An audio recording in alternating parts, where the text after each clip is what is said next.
दोस्तों जय हिंद। स्वागत है आप सभी का study with M SPP channel पर। दोस्तों ये जीएस का बूस्टर डोज, ठीक है, इसका 10वां पार्ट है, ये लेक्चर 10वां लेक्चर है। ठीक है, तो इसके पहले 9 लेक्चर आ चुके हैं, तो उसको आप उसको भी देख लीजिएगा। बहुत ही महत्वपूर्ण है ये।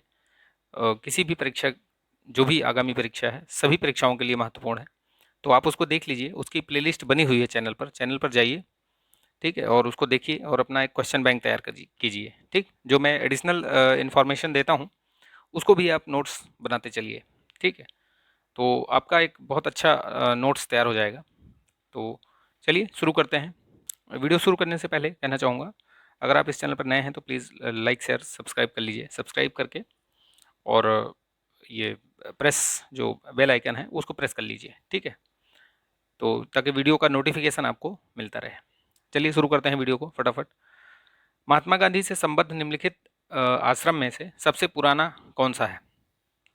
तो देखिए, आप इसमें देखिए तो आपको ऐसे ही समझ में आ जाएगा कि महात्मा गांधी जब भारत में आए हैं तो उससे पहले वो साउथ अफ्रीका में थे। ठीक है, साउथ अफ्रीका गए हुए थे और वहाँ से 1915 में आए हैं। ठीक है, तो भारत में जो भी इन्होंने आश्रम स्थापित किए वो सब 1915 के बाद स्थापित हुए हैं।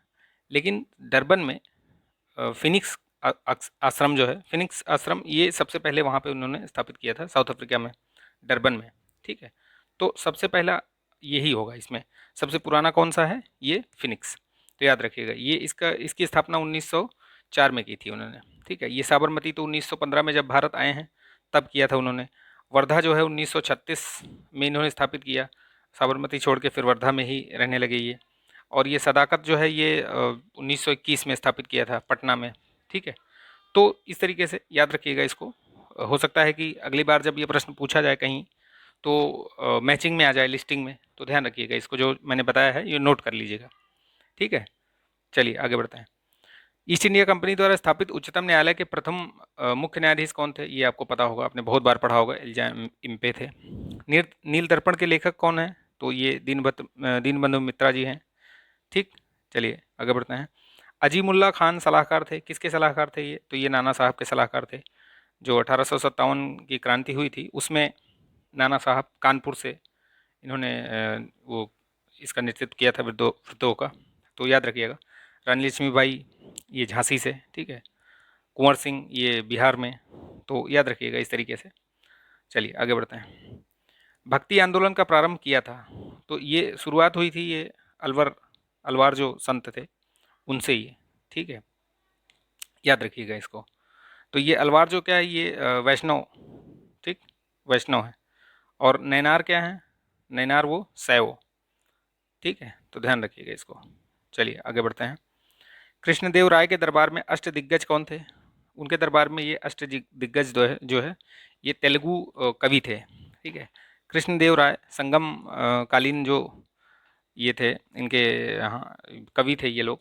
ठीक है, ये तेलुगु उस समय, इनके कृष्णदेव राय के समय पर ये तेलुगु का जो है गोल्डन पीरियड। ठीक है, बहुत सारी रचनाएं हुई। ये स्वयं एक अच्छे जो है रचनाकार थे। इन्होंने कई सारी बुक भी लिखी हुई हैं। ठीक, आप कमेंट करके बताइएगा अगर आपको पता है इनकी बुक का नाम। ठीक है, चलिए आगे बढ़ते हैं। देखिए इसको मैच करने के लिए आ गया इसमें। तो देखिए इसमें जैसे आदिल शाह, तो आदिल शाह जो है ये अगर आप देखेंगे तो ये बीजापुर, यानी कि ए का टू यहाँ पे है, यहाँ पे है, बाकी दो ऑप्शन हटा सकते हैं आप। कुतुब शाही गोलकुंडा, इनको याद रखने के लिए आप थोड़ा सा कुछ ट्रिक बना लीजिए, उससे आपको याद रहेगा। जैसे आदिल शाह बीजा आ, आदिल इसमें भी आ आता है, इसमें भी आ, तो आप इसको बीजापुर से आदिल शाही। कुतुब शाही का इसमें आता है, गोलकुंडा में भी कू आता है, इसमें भी कू आता है, तो इसको कुतुब शाही इस तरीके से याद रख सकते हैं। इमाद जो है ये बरार में, और निज़ाम अहमदनगर। ठीक है, तो इस तरीके से अगर देखेंगे तो सी का वन किस में है? सी का वन यहाँ पे है, यानी कि इसका डी ऑप्शन हो जाएगा आपका। ठीक है, चलिए आगे बढ़ते हैं। दक्षिण भारत का प्रसिद्ध ताकोलम का युद्ध, ताकोलम का युद्ध ये किसके किसके बीच हुआ था? तो ये चोल और राष्ट्रकूट के बीच हुआ था। ठीक है, ये चोल और इनके बीच हुआ था। ठीक है, तो चलिए आगे देखते हैं नेक्स्ट क्वेश्चन। राष्ट्रपति के निर्वाचन मंडल में कौन कौन से होते हैं, कौन कौन लोग होते हैं? देखिए, राष्ट्रपति के निर्वाचन में जितने भी इलेक्टेड मेंबर्स होते हैं, इलेक्टेड, नॉट नॉमिनेटेड, ठीक है, ओनली इलेक्टेड, तो ये याद रखना, इलेक्टेड पर्सन संसद के, यानी संसद के इलेक्टेड पर्सन होते हैं, ठीक है। फिर जो विधान मंडल होते हैं राज्यों के, वहाँ के जो विधानसभा और ये विधान परिषद होती है ना, तो वहाँ पे जो विधानमंडल के निर्वाचित सदस्य होते हैं उन वो, और दिल्ली और पुदुचेरी जो यूटीज़ हैं, इनकी विधानसभाओं के निर्वाचित सदस्य। तो इस हिसाब से अगर आप देखेंगे तो ये पहला, ठीक है, पहला हो गया, और तीसरा हो गया, और चौथा, यानी कि डी ऑप्शन, ठीक, याद रखिएगा इसको, महत्वपूर्ण है, ऐसे प्रश्न पूछे जाते हैं। देखिए इसको देखिए, कथन और कारण, ठीक है। कथन में क्या है, कुशीनगर मल्ल गणराज्य की राजधानी थी, सही है। महात्मा बुद्ध का महापरिनिर्वाण कुशीनगर में हुआ था, ठीक है। तो ये इसका कारण नहीं है, कारण इसका थोड़ी है कि ये इसकी वजह से इसको राजधानी बनी थी, तो दोनों सही है, लेकिन वो उसका कोई सही व्याख्या नहीं कर रहा है वो। चलिए ये ध्यान रखिए। हाँ, सम्राट हर्षवर्धन ने दो महान धार्मिक सम्मेलनों का आयोजन किया था, कहाँ पे, एक कन्नौज में और एक प्रयाग में, तो इसको ध्यान रखना। हर्षवर्धन जो है, हर्षवर्धन के समय पर एक चीनी यात्री आया था, बहुत ही उसका फेमस नाम है, अगर आपको पता है तो बताइए। हर्षवर्धन ये 606 एडी से लेकर के और 647 एडी तक रहा है, ठीक है, कन्नौज पे राज किया है, तो याद रखिएगा इसको, ठीक। अंग्रेजों द्वारा रैयतवाड़ी बंदोबस्त कहाँ लागू की गई थी, तो जो अंग्रेजों द्वारा रैयतवाड़ी थी, देखिए, ठीक है, तो देखिए ये रैयतवाड़ी सबसे पहले क्या थी, जमींदारी, जमींदारी व्यवस्था या परमानेंट सेटलमेंट जो था वो बंगाल और उधर बिहार, उड़ीसा, इन सब क्षेत्रों में थी, ठीक है। और ये जो रैयतवाड़ी व्यवस्था थी ये मद्रास और मुंबई प्रेसिडेंसी में थी, तो याद रखिएगा इसको, ठीक है। चलिए आगे बढ़ते हैं। निम्नलिखित में से किसे भारतीय अशांति के जनक के रूप में जाना जाता है, ये अशांति के जनक के रूप में जाना नहीं जाता है, ये प्रश्न गलत बनाया है, जो भी है इस मतलब बनाया गया है।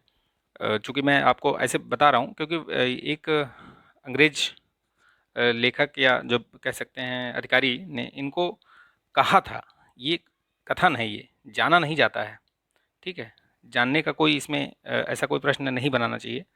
तो मैं मतलब इसको प्रश्न को बताना चाहूँगा आपको कि ये वैलेंटाइन सिरोल नामक एक अधिकारी, ब्रिटिश अधिकारी थे, उन्होंने लोकमान्य तिलक को कहा था कि भारतीय अशांति के ये जनक हैं, ठीक है। ये ऐसा कहना ठीक नहीं है, इसको आप ध्यान रखिएगा, ये गलत है ये, ठीक, तो याद रखिएगा। चलिए आगे बढ़ते हैं।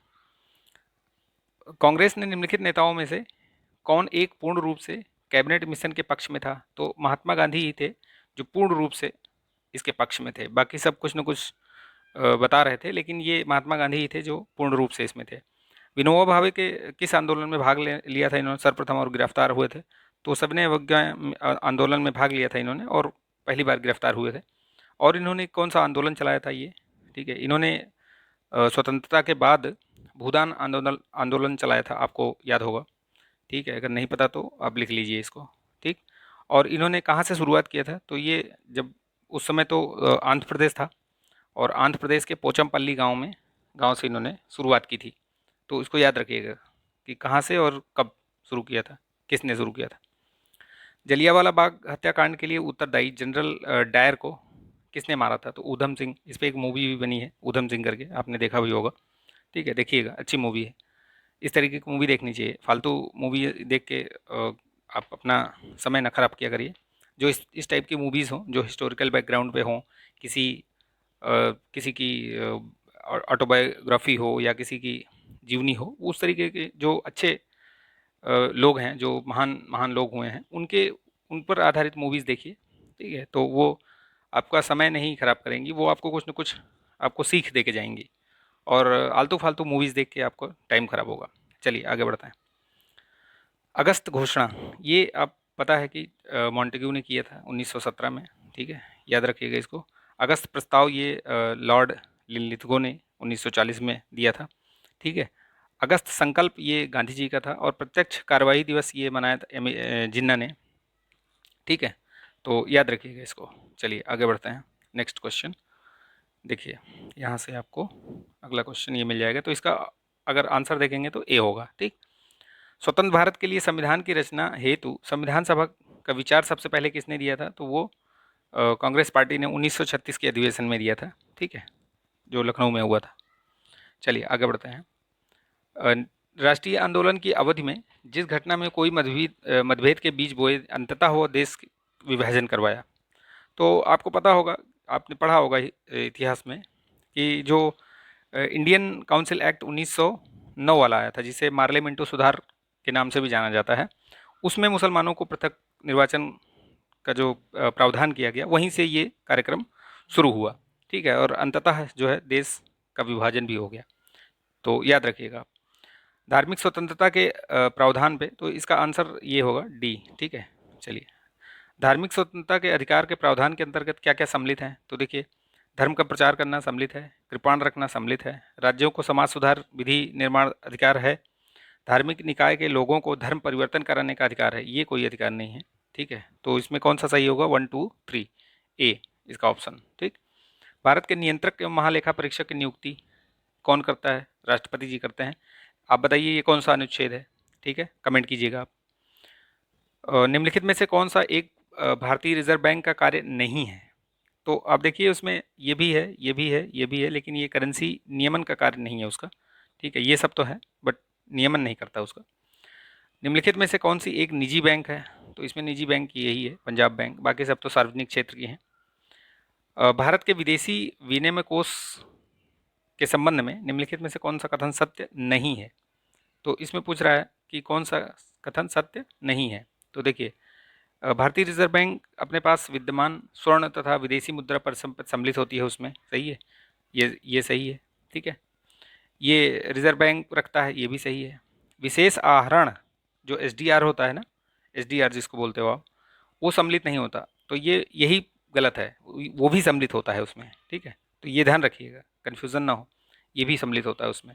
भारत में विदेशी विनिमय की वर्तमान स्थिति संतोषप्रद है। आपको पता है कि अभी काफ़ी ऊंचाई पे है, अभी अपने मतलब उच्चतम स्तर पर है ये, तो ध्यान रखिएगा इसको। तो आज यहीं तक रखते हैं, इस वीडियो में इतने क्वेश्चन करते हैं, 20-25 क्वेश्चन हो गए हैं, और मैंने जो आपको जानकारियाँ दी हैं एडिशनल, उसको भी आप नोट करके रखिएगा, ताकि आपका जो नोट्स है वो अच्छा सा क्वेश्चन बैंक बन जाए। ठीक है, तो प्री से पहले आपको कोई सा भी एग्ज़ाम देने से पहले उसको रिवाइज कर लेंगे तो आपका बहुत क्विक रिवीजन हो जाएगा, मतलब बहुत कम समय में आप उसको रिवाइज कर लेंगे। ठीक है, तो कमेंट कीजिएगा जो क्वेश्चन मैंने पूछे हैं, और लाइक कीजिएगा, शेयर कीजिएगा इसको। ठीक है, तो चलिए मिलेंगे नेक्स्ट वीडियो में, तब तक के लिए आप अपना ध्यान रखिए, स्वस्थ रहिए, मस्त रहिए, बिंदास रहिए। जय हिंद।